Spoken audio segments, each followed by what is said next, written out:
Hello and welcome to Patrick's Models and Transport. I'm beginning work on the Freelance rail car, trailer car. So there's our Freelance rail car over there, and here's the trailer car.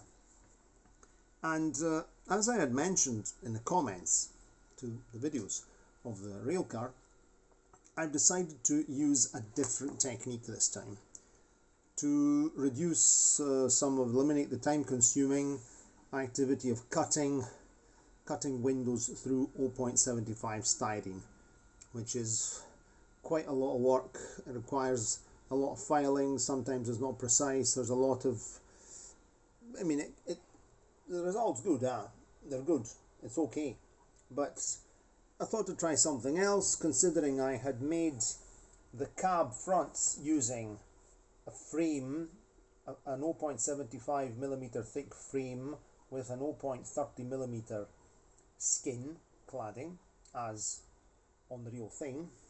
I've decided to apply the same technique to the whole trailer car. So I've made the framework using 0.75 millimeter thick styrene strips. And in this case here we have 6 millimeter. These ones are 6 millimeter, and these ones are 2 millimeters. And of course, then we'll clad this with 0.30 millimeter styrene up to the height of the windows. This way we'll get a thin windowsill. We won't need to have, I won't have to fit that central beading to correct the height of the windows, because the windows will all be at the right height, because that's one of the problems when you're cutting 0.75 styrene.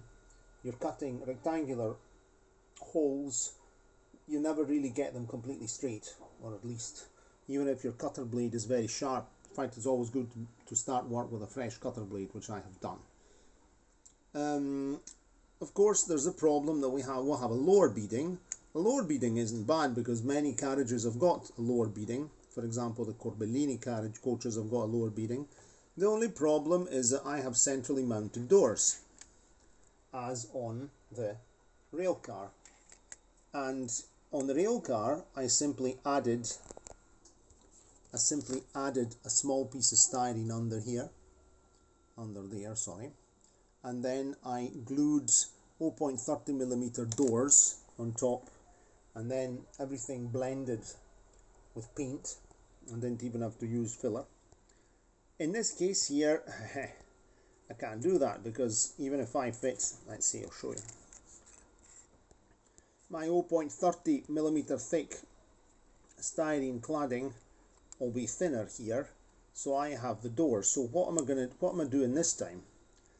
I'm actually making the doors out of 0.75 thickness styrene. I've already cut them to size and marked where the central part is, right there. And under here I'll fit the usual extension cut out of 0.75 millimeter styrene.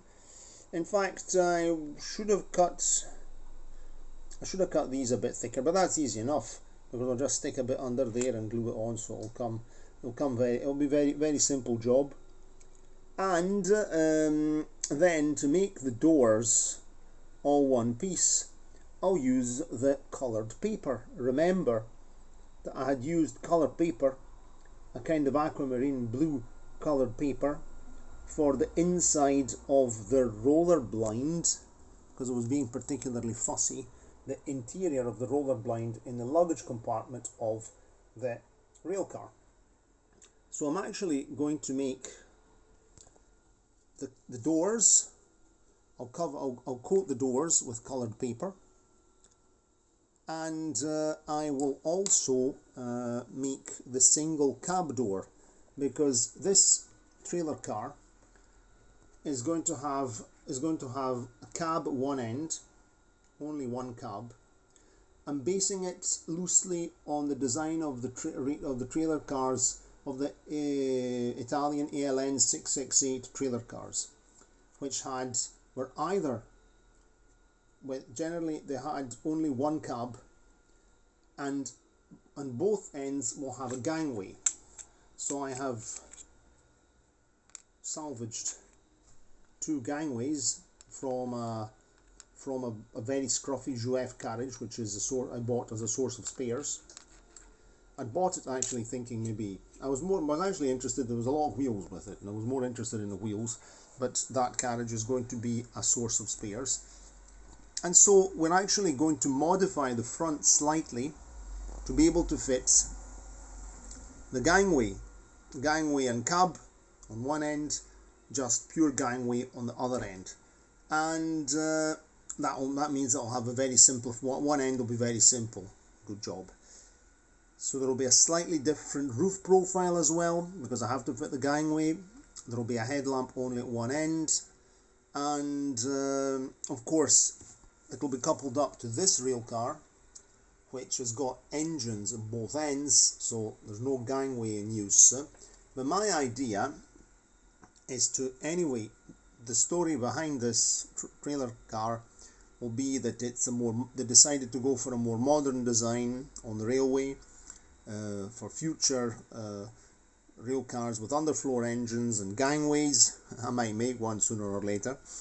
In fact, definitely will. I'll probably do that when I come across a dirt cheap Lima diesel locomotive chassis. And the other idea is to maybe be able to make a 3-car rail car with because I've been eyeing some very cheap short Jouef passenger coaches, which are in silver, and they would be absolutely perfect for repainting in my two-tone blue and white livery, which would actually be realistic for one of these what they call ferrovie in concessione in Italy, so sort of privately operated railways in concession by the Italian state railways, because they very often bought second-hand carriages from abroad. For example, Ferrovia Nord Milan, lots of Swiss carriages were running, German coaches. They were buying, for example, they had the Ferrovia Emilia-Romagna were operating German diesel hydraulic locomotives, so I've seen them. I've actually seen them. Didn't film them, what a pity. And so that's the general idea. So what I'm going to do now, before fitting the skin, there'll be some window cutting through here. I'm going to cut some simple rectangular holes on the doors here, or maybe even circular, I don't know, I've not decided, so that then I'll only have to cut the wee oval windows on the coloured paper, and that'll simplify my life. And I think I might actually go for rectangular holes, windows on the coloured paper this time here, just to make things even easier. So that's the general idea. Okay, let me know what you think about this project, and I'll do some work now. Cheerio, and see you next time.